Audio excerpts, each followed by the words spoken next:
Kalau semua indikator itu mengatakan buruk, ya wajar kalau ada tuntutan untuk minta mundur.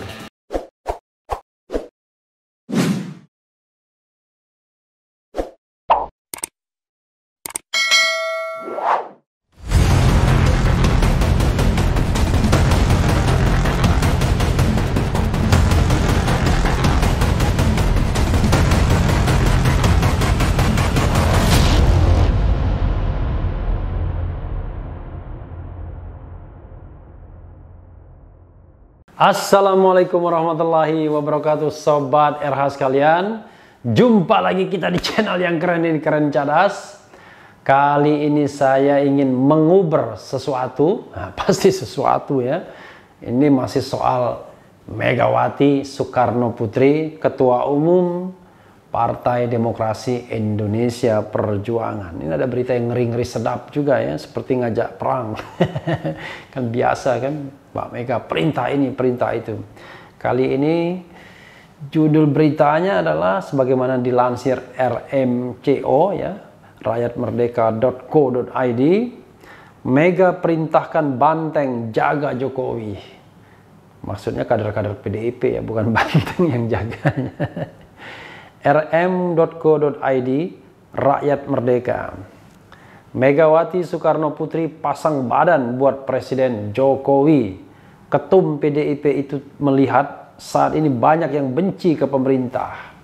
Bahkan sampai-sampai meminta Jokowi turun. Karena itu, dia memerintahkan seluruh kader banteng di pusat dan daerah untuk mengawal dan menjaga Jokowi. Belakangan ini, Mega aktif menyampaikan sikap politiknya. Mulai dari menyindir koalisi aksi menyelamatkan Indonesia, kami, luar biasa, terima kasih Mbak Mega ya. Hingga pembelaannya terhadap Jokowi. Ya pastilah dibela, karena Jokowi kan petugas partai ya. Setelah bicara soal fitnah PKI terhadap dirinya dan Jokowi pada Rabu 26 Agustus, ini ada thumbnailnya ya, kita tampilkan lagi. Presiden kelima ini kembali membela Jokowi. Pernyataan ini disampaikan Mega dalam acara pengumuman pasangan calon kepala daerah yang dilakukan secara daring kemarin. Di hadapan kader dan para calon kepala daerah yang diusung PDIP, Mega banyak bicara soal kepemimpinan. Dia meminta pasangan yang diusung PDIP selalu bertanggung jawab meneruskan aspirasi rakyat. Putri kedua Bung Karno ini mengingatkan calon yang mendapat restunya jangan mementingkan kepentingan pribadi di atas kepentingan golongan. Bagus banget ya. Selain membekali calon, dia juga memberi pesan kepada seluruh kader PDIP untuk menjaga pemerintahan Joko Widodo dan Ma'ruf Amin sampai masa jabatannya berakhir. Nah, ini pengertian menjaga ini harus dielaborasi seperti apa ya. Mega mengaku heran jika ada yang tidak suka dengan pemerintahan ini. Tidak heran ya, tidak ada sebuah pemerintahan yang bisa disukai 100%, tapi juga tidak bisa dibenci 100% ya. Pasti mix up di masyarakat, tergantung kinerja pemerintah biasanya. Semakin kinerjanya baik, maka yang tidak suka akan sedikit berkurang. Tapi semakin kinerjanya memburuk, atau bahkan dianggap tidak mampu, ya pastilah banyak orang yang tadinya pro menjadi kontra. Ini biasa dalam dinamika politik ya. Bahkan sampai meminta Jokowi mundur dari jabatannya. Ya biasa juga. Padahal untuk menjadi orang nomor 1 di Indonesia, kata dia, kini caranya lebih fair. Kepala negara dipilih oleh rakyat melalui pemilu secara langsung, bukan lagi melalui MPR RI seperti sebelum era reformasi. Ya tapi penggunaan penerapan presidensial threshold kan membuat Pilpres menjadi tidak fair, karena ada oligarki politik yang menguasai partai-partai politik, yang menguasai calon, dan hanya bisa 2 calon saja ya. Karena partai-partai istana kemarin sudah mendukung atau mengusung Jokowi beramai-ramai. Banyak orang tidak suka dengan pemerintah sekarang, padahal pemerintahan ini pilkadanya dalam kurung pemilu langsung, bukannya seperti dulu oleh MPR. Tolong diingat, lah kok bisa-bisanya minta Pak Jokowi mundur, kata Mega. Ya kalau saya pribadi ya menganggap pemilu yang agak genuine itu ya Pilpres Pilpres 2004 pertama kalinya dengan 5 calon, dan Pilpres 2009 mending dengan 3 calon. Tapi Pilpres 2019, Pilpres 2014 sebelumnya, itu kita dipaksa hanya dengan 2 calon saja, akibat tadi partai politik diborong oleh satu kekuatan partai politik dan meninggalkan atau menyisakan satu kekuatan lain sehingga hanya bisa 2 calon saja. Nah, ini permasalahannya kenapa dalam berbagai kesempatan saya selalu mengatakan hapuskan presidensial threshold, dan ini sudah menjadi sikap resmi kami ya, Koalisi Aksi Menyelamatkan Indonesia. Mega juga mengingatkan Jokowi merupakan kader banteng yang diusung penuh dengan modal kursi terbanyak di parlemen ya, tapi tidak cukup 20% ya. Dia presiden kita. Kebetulan orang PDIP, dari awal kita usung dia. Jokowi, ada pengusung, ada pendukung, kadang sering dibaurkan, padahal salah. Kita pengusung, pendukung, ya bisa dilihat yang lain terang Mega. ini mungkin Mbak Mega juga nggak korek di sini ya. Ini memang ada pengusung, ada pendukung. Pengusung itu adalah partai yang memiliki kursi atau suara di dalam pemilu 2009, 2014 ya, pemilu sebelumnya. Maka dia bisa mengusung.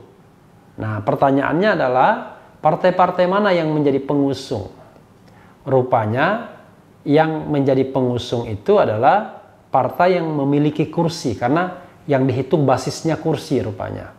Maka yang menjadi pengusung itu PDIP sendiri, kemudian Golkar, kemudian Nasdem, kemudian PKB, kemudian P3, kemudian Hanura. Jadi 6 partai politik menjadi partai politik pengusung. Nah, belakangan ketika sudah diajukan, PSI juga ikut, Perindo juga ikut. Tapi PSI dan Perindo hanya dianggap sebagai pendukung lantaran tidak punya suara atau kursi. Nah, terakhir ketika PBB, Partai Bulan Bintang, itu dia juga memutuskan untuk mendukung karena dia sudah terlambat, dia sebenarnya bisa mengusung kalau basisnya adalah suara dan pasti cukup 25% suara. Tapi karena sudah pendaftaran, maka dia menjadi partai pendukung saja. Lalu PKPI, Partai Keadilan dan Persatuan Indonesia, menjadi pendukung juga lantaran baru terakhir-terakhir dia lolos melalui proses hukum di Pengadilan Tata Usaha Negara. Di PT UN ya, gitu.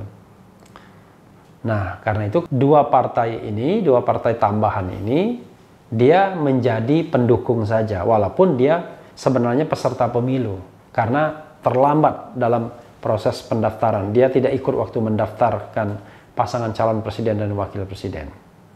Mega bilang, selama ini Jokowi sudah bekerja keras.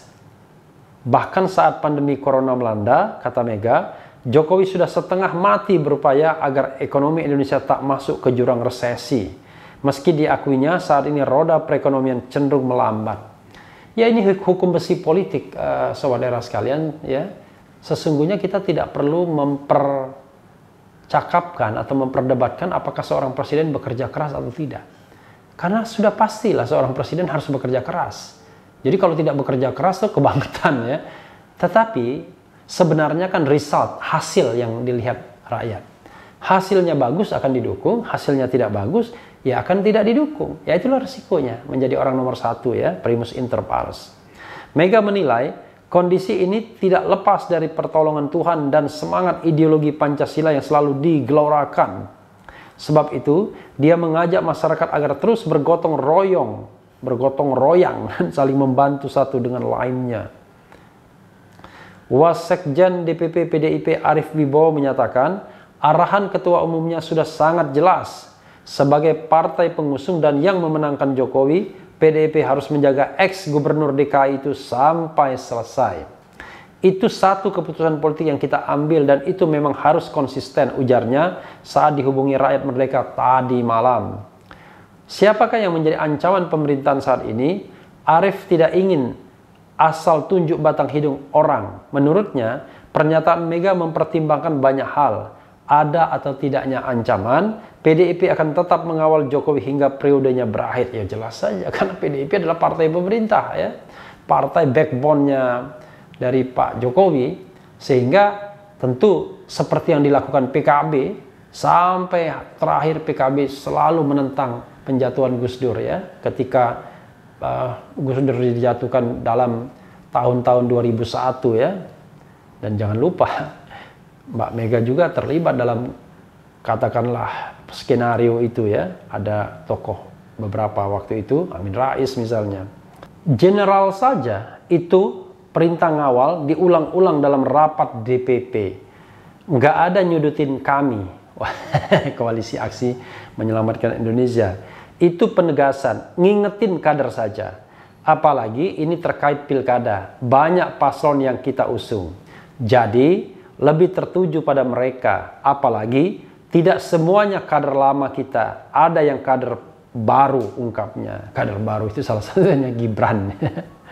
Politisi PDIP lainnya Ahmad Basara menegaskan pernyataan Mega hanya bersifat internal untuk menggembleng calon kepala daerah. Tujuannya agar mereka paham konstelasi politik nasional dan loyal mendukung maupun menjaga kepemimpinan Presiden Jokowi sampai selesai masa tugasnya. Ditanya siapa yang dimaksud ketua umumnya, Basara tidak ingin menyebut nama. Bu Mega tidak menyebut spesifik orang per orang, tetapi lebih kepada gerakan politiknya yang berusaha menjatuhkan Presiden Jokowi di luar cara-cara konstitusional dan demokrasi bebernya. Jadi berarti kan Basara sendiri mengakui ada cara-cara yang konstitusional dan demokratis ya. Yang tidak boleh adalah di luar cara-cara konstitusional dan demokrasi. Tapi kalau caranya konstitusional dan demokratis ya nggak apa-apa juga. Sama sahnya mendukung dan sah pula tidak mendukung ya. Sah ingin mengangkat, sah juga ingin menurunkan. Sah memilih, sah juga tidak memilih. Itulah demokrasi sesungguhnya. Yang penting demokrasi itu ada koridor. Ya, karena kita negara konstitusional demokrasi. Demokrasi yang didasarkan pada konstitusi. Dan saya sudah berkali-kali mengatakan, di konstitusi itu presiden bisa berhenti dengan 3 sebab. 1, karena pemilu, itu penggunaan pasal 22E. Yang kedua, saya ulangi lagi, pasal impeachment pemberhentian, pasal 7A dan pasal 7B. Dan ketiga, pasal mengundurkan diri, berhenti sendiri, yaitu pasal 8. Jadi jangan hanya berpikir bahwa presiden itu hanya sebab satu saja, yaitu 2024. Sebelum 2024 bisa jadi baik mengundurkan diri maupun diberhentikan. Tetapi tentu dengan alasan konstitusional, tidak bisa main makar begitu ya. Seperti diketahui, belakangan sejumlah pihak kerap melontarkan kritik terhadap kepemimpinan Jokowi. Pendiri PAN Amin Rais bahkan tak segan meminta Jokowi untuk mundur dari jabatannya. Kita tampilkan lagi thumbnailnya ya.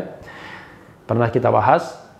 Deklarator Koalisi Aksi Menyelamatkan Indonesia kami, Rocky Gerung, bahkan mengajak rakyat untuk mencabut mandat dukungan terhadap Jokowi. Wah, kalau begini pasti pendapat pribadi ya, bukan pendapat dari kami. Wah, jadi kami tidak punya yang namanya sebuah keputusan soal mencabut mandat Presiden Jokowi. Jadi yang resmi yang ada itu adalah deklarasi bersama 8 tuntutannya dan soal presidensial threshold 0%. Nah, itu baru sikap resmi kami. Yang lainnya bisa dikatakan sikap individual. Karena memang Sobat RH sekalian, jati diri kami, ini ada jati diri kami ya. Memang jati diri kami itu tidak membatasi sikap individual, tapi harus dibedakan mana sikap kami, mana sikap individual. Ya tentu mereka-mereka yang biasa di alam kebebasan tentu tidak mau dong dibatasi. Saya pun misalnya kalau harus dibatasi ngomongnya ya lebih baik tidak bergabung dengan organisasi apapun. Tapi kalau memang sudah menjadi sikap kami dan saya setuju juga, ya tentu harus didorong bersama-sama. Tapi yang belum menjadi sikap kami, maka menjadi sikap individual seperti yang dikatakan Rocky Gerung ya. Dan kita tahu Rocky Gerung kadang-kadang melontarkan pernyataan yang luar biasa kerasnya terhadap banyak hal ya. Direktur Eksekutif Emrus Corner, Emrus Sihombing menganggap wajar perintah Mega mengawal Jokowi. Ya wajar. Begitu juga dengan pihak yang menyuarakan agar Jokowi mundur. Syukurlah. Syaratnya tidak melakukan upaya inkonstitusional. Benar ya. Terkait kami, Emrus tidak yakin organisasi yang dideklarasikan Din Samsudin itu murni gerakan moral. Kenapa tidak yakin ya? Sebab tidak ada fenomena sosial yang parsial. Apalagi narasi yang dibuat tidak sekedar gerakan moral semata. Ketika ditanya apakah ada gerakan yang ingin menjatuhkan Jokowi, Emrus menyebut tidak ada. Wah, tidak ada, syukurlah. Terus terang, saya belum melihat ada gerakan yang akan menggulingkan presiden. Karena presiden sekarang dipilih oleh rakyat dan beliau menurut saya kuat. Karena itu menurut saya termasuk berlebihan juga kalau ada yang ingin menggulingkan pungkasnya. Itu. Kalau kuat sama keinginan menggulingkan itu nggak ada kaitannya, ya. Kalau misalnya berlebihan itu kalau dia dipilih secara demokratis, disukai masyarakat dan lain sebagainya, lalu ada kelompok yang ingin menggulingkannya. Nah, karena justru presiden-presiden yang diktator, yang kuat itulah yang kecenderungannya ingin ditumbangkan. Tapi penumbangannya itu dengan people power, dengan keinginan rakyat, bukan dari segelintir orang, misalnya makar yang dilakukan para jenderal di luar negeri, bukan begitu. Jadi kita harus pahami bahwa yang namanya people power, kehendak rakyat, itu ya tidak bisa dibendung kalau rakyat sudah menghendakinya. Tapi sekali lagi, sobat era sekalian, kalau tadi dikatakan tidak percaya dengan semata-mata gerakan moral, begini, kalau kita baca jati diri kami sendiri tidak membatasi bahwa kami tidak masuk wilayah politik. Justru most of the time komentar kami itu adalah komentar wilayah politik, tapi bukan gerakan politik. Jadi harus dibedakan antara berpolitik dengan gerakan politik. Seorang warga negara seperti saya misalnya bisa mengeluarkan statement politik dan bisa dianggap berpolitik.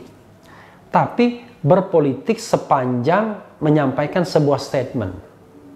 Nah, kami itu sepaham pengetahuan saya, pemahaman saya, ya sepanjang mengeluarkan ide, gagasan, statement.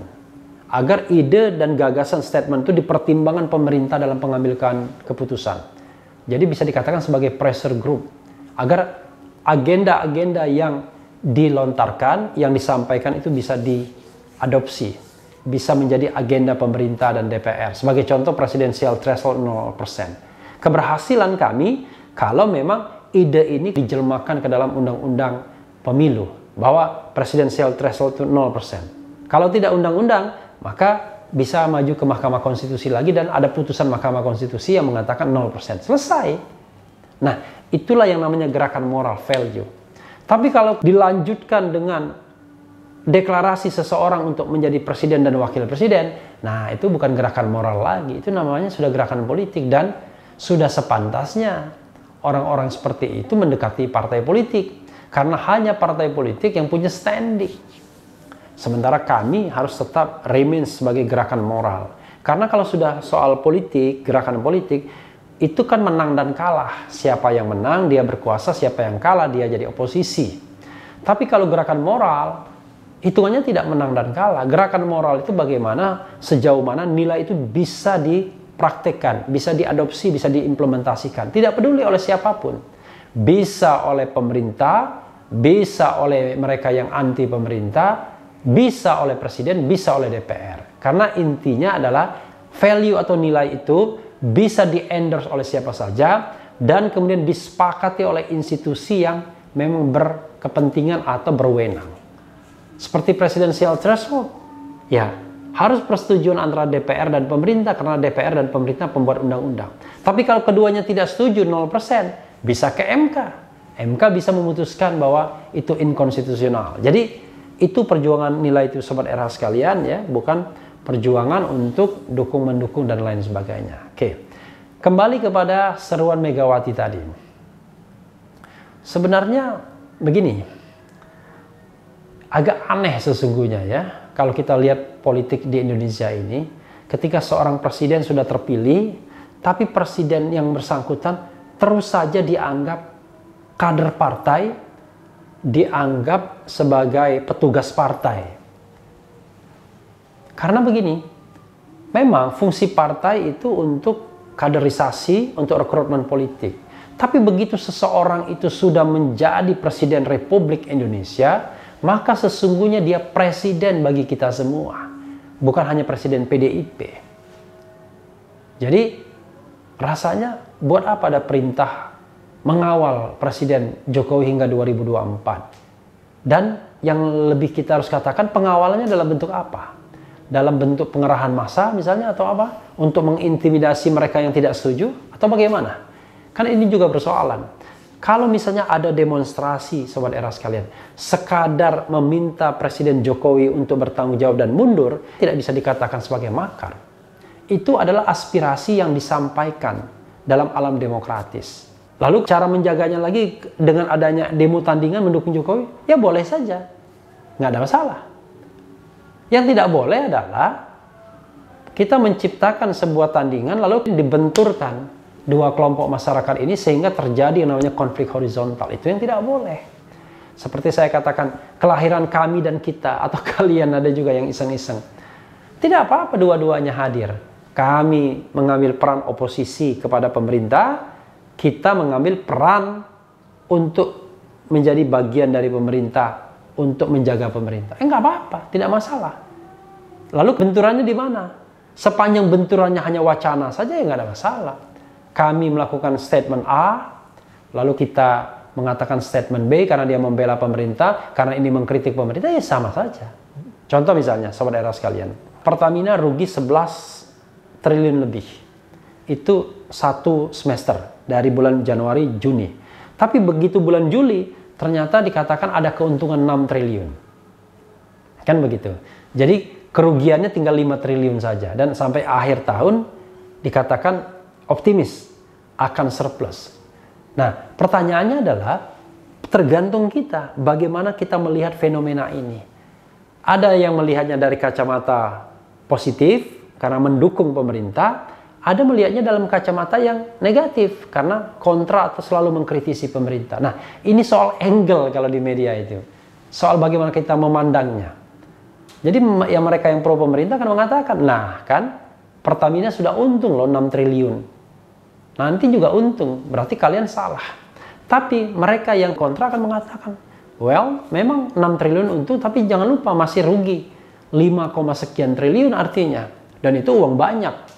Satu. Yang kedua, masa sih jual bensin, jual minyak, jual BBM yang sebenarnya tidak ada pesaing di republik ini, kok bisa rugi? Sementara komoditinya tinggal ngeduk saja. Kan aneh. Artinya kan cost operasionalnya gede sekali. Biaya-biaya lainnya besar sekali sehingga rugi. Nah, itu cara pandang Sobat Era sekalian untuk melatih kita kritis. Agar kita tidak hanya melihat angka itu sekadar angka yang disodorkan saja. Tapi tidak berusaha mengkritisinya. Contoh lain misalnya, apakah keuntungan itu real atau masih on the paper? Apakah uangnya ada kalau misalnya kita tanya misalnya? Kan kadang-kadang yang namanya financial engineering itu kadang-kadang fenomena pembukuan. Uangnya belum ada tapi sudah dibukukan. Pernah Garuda misalnya dan akhirnya dibatalkan. Dia sudah membukukan kontrak piutang ya, yang belum dicairkan tapi sudah dihitung sebagai pendapatan yang mengakibatkan Garuda menjadi surplus dari bulan sebelumnya yang negatif. Nah, yang hal-hal yang seperti ini Sobat Era sekalian, dalam negara demokrasi dibutuhkan dua kelompok yang selalu memandang pro dan kontra, plus dan minus ini. Negatif dan positif, ya, black and white ya. Kenapa? Karena kita butuh yang namanya keseimbangan. Jangan hanya single source informasinya. Jadi oke, 6 triliun diterima sebagai kebenaran, tapi tetap harus dikritisi dalam sebuah perspektif yang kritis. Jadi, the last, kita harus jujur dengan kondisi sosial, ekonomi, politik, hukum kita untuk akhirnya menilai apakah pemerintahan Jokowi itu adalah pemerintahan yang berhasil atau tidak dengan sejujur-jujurnya. Apakah dia bisa menjaga perut rakyat Indonesia ini, terutama dalam masa pandemi COVID-19. Nah, kalau semua indikator itu mengatakan buruk, ya wajar kalau ada tuntutan untuk minta mundur. Tapi kalau indikatornya baik, wajar pula kalau ada dukungan mengkritik kelompok yang meminta mundur. Ya itulah dinamika. Yang penting jangan gampang tersinggung saja, itu satu hal. Yang kedua, jangan gampang melaporkan atau memainkan kekuasaan. Karena kalau memainkan kekuasaan, selalu yang mengkritik itu menjadi targeted, maka demokrasi kita akan makin suram. Tuduhan bahwa pemerintahan Jokowi membangun otoritarianisme akan benar. Jadi semuanya harus flourish, semuanya harus bisa berkembang secara baik, baik kelompok yang kritis pada pemerintah maupun kelompok yang katakanlah mendukung pemerintah. Yang penting demokrasi kita tetap demokrasi yang terjaga berdasarkan konstitusi, sehingga negara kita bisa disebut sebagai negara yang demokratis dan juga konstitusional. Jadi kita menganut constitutional democracy atau demokrasi konstitusional. Dan yang penting tetap di channel ini, karena di channel ini Anda akan dirayu, dicecar, dibaperin, diuber pula di jalur khusus. Karena channel ini adalah channel yang mengancam, memeras, dan membenci. Jangan lupa subscribe, like, comment, and share. Yeah.